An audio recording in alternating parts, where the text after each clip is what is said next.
Hello everyone, and welcome to Deception of the World. In the last episode, we talked about Mr. Hulsh's qualities that made him famous since he was a child. In this episode, let's talk about his ability to see through communist lies with his sharp eyes. If you are new here, please subscribe to our program and click on the notification bell so you won't miss it when we upload a new video. Thank you all. Now let's get back to the story. As mentioned in the last episode, Hulsh was also critical of the national government's failure to formulate a constitution, but soon began to support Chiang Kai-shek. The change seems to be quite sudden, but in fact it is not. The change comes from two aspects: the liberal ideology rooted in his heart, and his clear understanding of Marxism and the Communist Party. As early as 1919, Hulsh opposed the spread of Marxism in China, arguing that Marxism and socialism are self-deceiving dreams, and that communism is a completely arbitrary idea. Hulsh was very much in favor of Chiang's decisive move to purge the communists from the Nationalist Party, KMT, and his subsequent vigorous efforts to suppress the Communist Party in China. In his articles and speeches, he said, "Chiang Kai-shek's move to carry out the purge of the Communist Party has a point. We do not oppose the central government's all-out counter-insurgency," referring to the Communist rebellion. "The country is not unified, and the fight against communist bandits requires a large military force. The disbanding of the new Fourth Army is a necessary move in terms of military discipline." After the victory of the Second World War, the Communists and the Nationalist government held a negotiation in Chongqing. Chiang Kai-shek proposed to downsize the Communist Party. Hulsh also called Mao Zedong, asking him and the Communist Party to make up their minds and give up military force. After the Communist Army launched an attack against the Nationalist government, he even told reporters that the Communists were worse than the Japanese. "My hometown was not damaged during the 8 years of resistance against Japan, but in 3 days after the Communists occupied it, it was completely pillaged." In 1946, Hulsh wrote an article called "Two Fundamentally Different Political Parties," saying that there were two fundamentally different political parties in the world, one in Britain, the United States and Western Europe, and the other is the Communist Party in Russia, the Fascist Party in Italy, and the Nazi Party in Germany. Hulsh clearly listed the different natures of the two kinds of political parties, saying that they were divided between freedom and non-freedom, independence and non-independence, tolerance and intolerance. The fact that Hulsh was able to make such a distinction at that time shows that he was indeed a wise man. There is another incident that shows Hulsh's firm stance. After the CCP occupied mainland China, Hulsh chose to stay in the US. In January 1950, the British government became the first country in Europe to formally recognize the new People's Republic of China. After learning this news, Hulsh, who had promised to lecture in England, refused to go. He wrote to Professor Dobbs at Oxford University, "I have changed my mind, since I myself am recognized as a leader of anti-communist ideas in free China. It would be a mistake for me to go to England at this time. Entering this country would be anathema to me." Now let's talk about when Hulsh became heavily targeted by the United Front. For those who don't know, the United Front is a political strategy operated by the CCP since its founding. The Communist Party would target influential people outside the party and try to convert them to be in favor of the CCP with various methods. In early times, it was the politicians and military leaders in the nationalist government that were targeted. Today, China operates its own United Front Work Department and various subservient organizations in and outside China, working to convert Western politicians and leaders of various organizations, often through money, fame, sexual favors, etc. The CCP never gave up trying to win Hulsh back to the new China. Although Hulsh said he had never believed any of the CCP's propaganda, they kept sending people to do his ideological work, persuading him to return to China, and making all kinds of promises. At the same time, the CCP made public denunciations against Hulsh for not returning to China, pressuring him on many levels. This can also be seen from Mao Zedong's attitude towards Hulsh. Mao once worked as a library staff member at Peking University. Mao would often attend Hulsh's classes and regard himself as a student of Hulsh. In 1936, Mao Zedong told the American journalist Edgar Snow that he greatly admired two people, Chen Duxiu and Hu Shi, and that he was a great reader and fan of them. However, when Mao came to power, he changed the relationship between him and Hu, and no longer regarded himself as a student of Hu Shi. Looking back at this, it seems that Mao and the CCP were not afraid of Hu Shi, but more of Hu Shi's liberal ideas of independent thinking and independent judgment, which were incompatible with the CCP's policy of fooling and brainwashing the people. The attacks on Mr. Hu Shi included the use of his friends. In May 1949, Chen Yuan, the principal of Fujian Catholic University and a close friend of Hu Shi, who was converted by the CCP, published an open letter to Hu Shi. The letter says, "Now that I understand Mao's political ideas and the actual situation, I would like to correct the danger of your prejudice and bias. 30 years ago, you were a mentor of young people. Now, when the right and wrong are clearly distinguished, you have separated from the youth and joined the group that is against the people. Why don't you come back to the new youth again? I think you should no longer cling to your previous false stereotypes and have the courage to deny the errors of your past views. Come to your senses. Use the real scientific method again to analyze and criticize all your past knowledge and bring it to serve the people." Some people regard this letter as Chen Yuan's pitch to the CCP, which makes sense. The context was that in late 1948, Beiping was besieged by the Communist Party. The nationalist government sent 3 emergency planes to rescue those who wanted to escape. Many famous scholars fled to the south this way. However, Chen Yuan and some others refused to leave and welcomed the Communist Army to liberate them. On May 11th, Chen Yuan published the above-mentioned open letter in the People's Daily to show allegiance to the Communist Party. Hu Shi was able to read an English translation of Chen Yuan's open letter on June 19th and immediately wrote in his diary, "The first paragraph quotes the ending of my latest letter to him, which means this letter is not a forgery. The nasty and childish language of the whole letter makes me unhappy to read it. This man became old. Is this letter really written by him?" 2 days later, on the 21st, Hu Shi read the Chinese text of Chen Yuan's open letter, reprinted in the Overseas China Daily, and wrote in his diary, "I read it and further believe that this letter is not a forgery. This man is 70 years old. How scandalous and shameless. Very pitiful."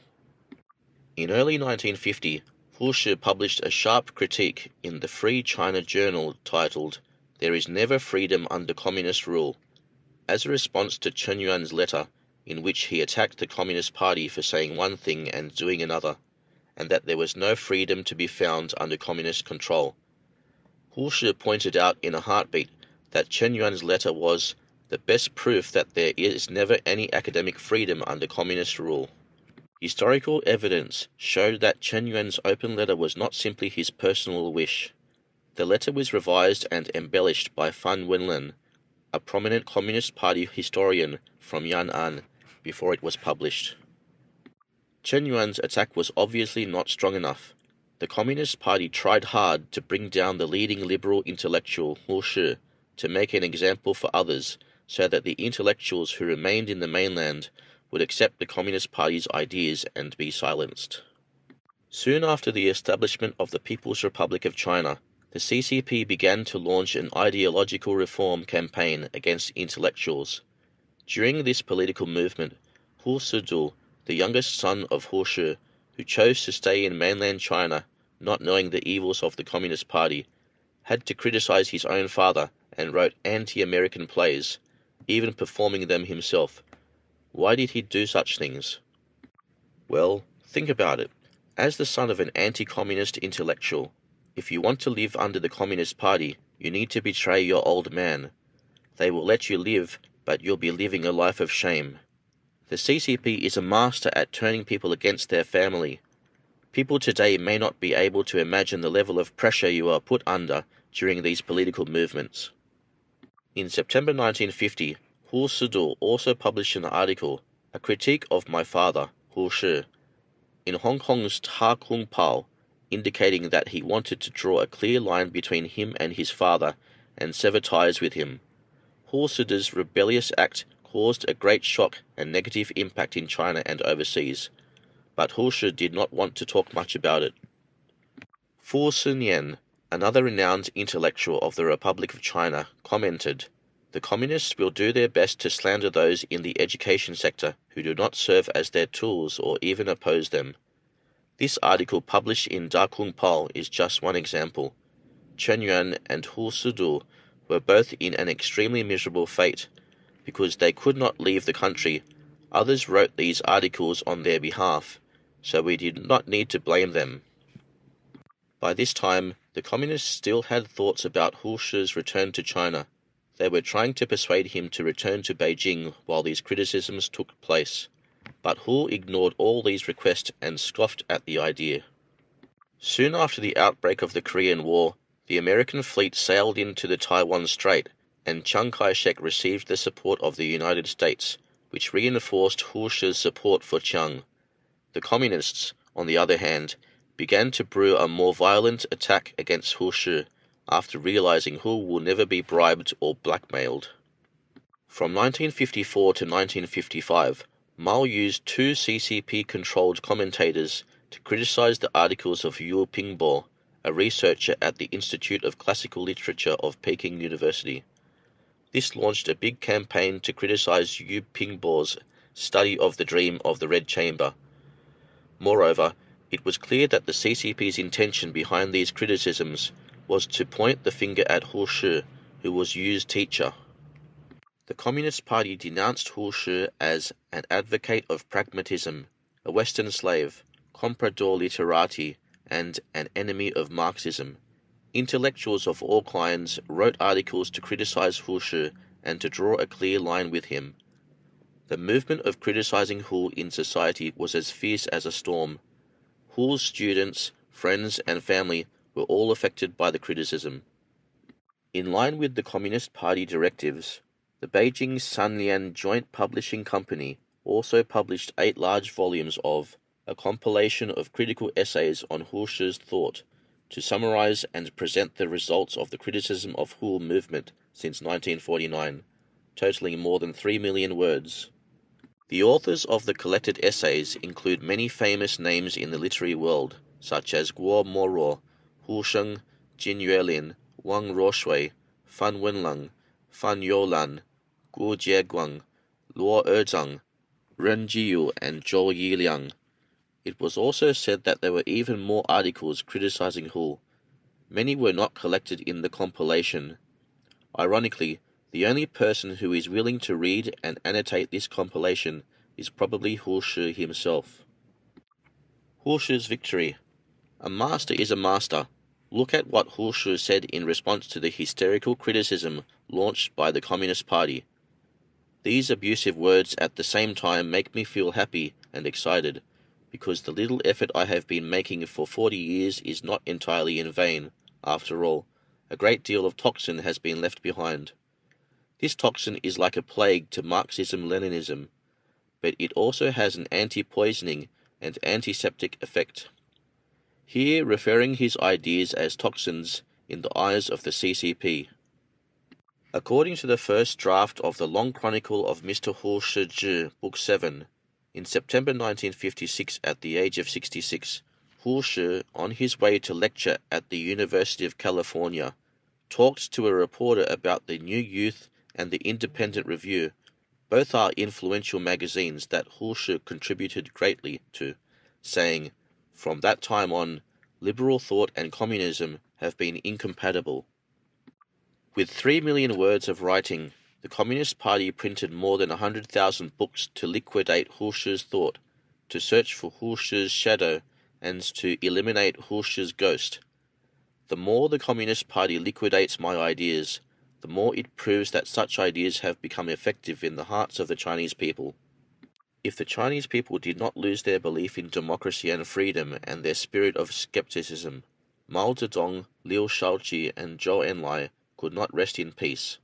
Guo Moro and a bunch of other cultural lackeys will continue to disprove my ideas. Undoubtedly, Hu Shi saw the CCP's critiques as a victory for his own ideology and a way of indirectly promoting his ideas. After the Communist Party's anti-rightist campaign in 1957, Hu Shi gave a long speech at the United Nations General Assembly, rejoicing at the anti-violence movement that had taken place on the mainland against various CCP brutalities in the anti-rightist movement.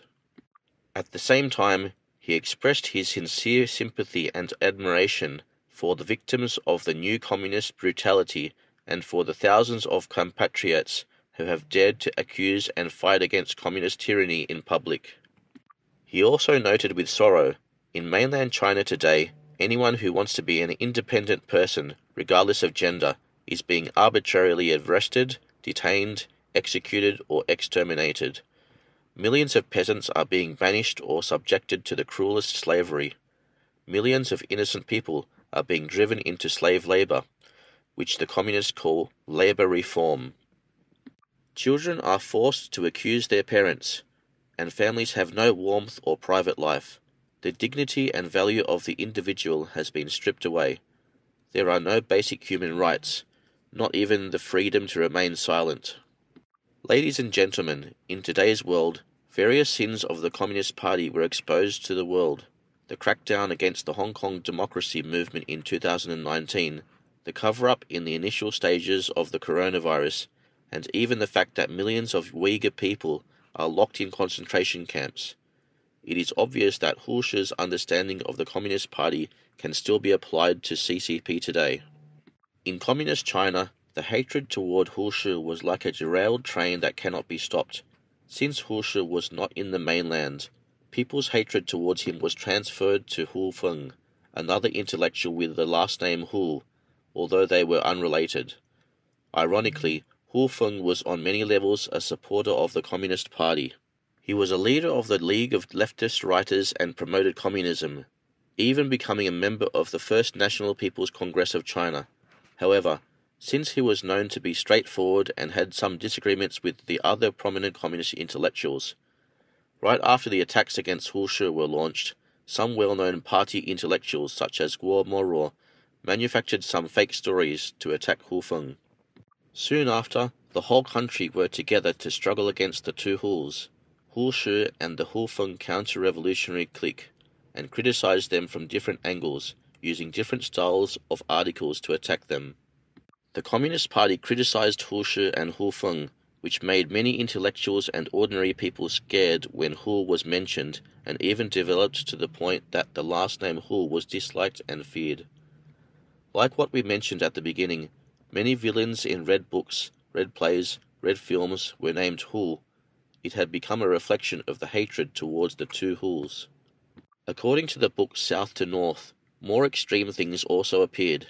In some ultra-left areas, young people with the surname Hu even lost the qualification to join the army or work in factories, and some even had a hard time finding a partner. When people dated, as soon as they learned that the other person was surnamed Hu, the date was immediately over, fearing they would be associated with Hu.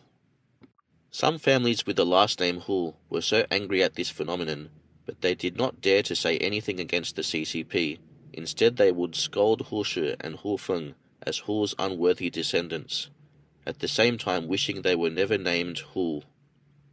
Even after such a social movement against the two Hus, the Communist Party was still uneasy about the intellectuals. The liberal ideology led by Hu Shi was rooted too deeply among the people. In 1957, Mao Zedong resorted to the cunning tactic of the 100 Flowers campaign. Mao publicly encouraged intellectuals to freely express their opinions and give advice to the CCP. All and any opinions are welcome, like how hundreds of flowers would bloom together, while at the same time secretly collecting the names of those who were critical of the CCP. After achieving their goal of luring the snake out of the hole, Mao immediately launched an anti-rightist movement. It was estimated that 1.5 million intellectuals were affected and purged during this movement, and more than 500,000 were criticized, imprisoned, deported, or persecuted to death. Sadly, Hu Shi's youngest son, Hu Zedong, did not escape the calamity either. Not only was he branded as a rightist, but he was also forced to publicly criticize his father again. Finally, unable to bear the blow anymore, he chose to hang himself. Even more tragically, Shih never received the news about the death of his youngest son. His family did not dare to tell Mr. and Mrs. Hu about the tragic end of Shih. In November 1952, Shih was invited back to Taiwan to give lectures and was greeted at the airport by Chiang Ching-kuo and other high-ranking officials.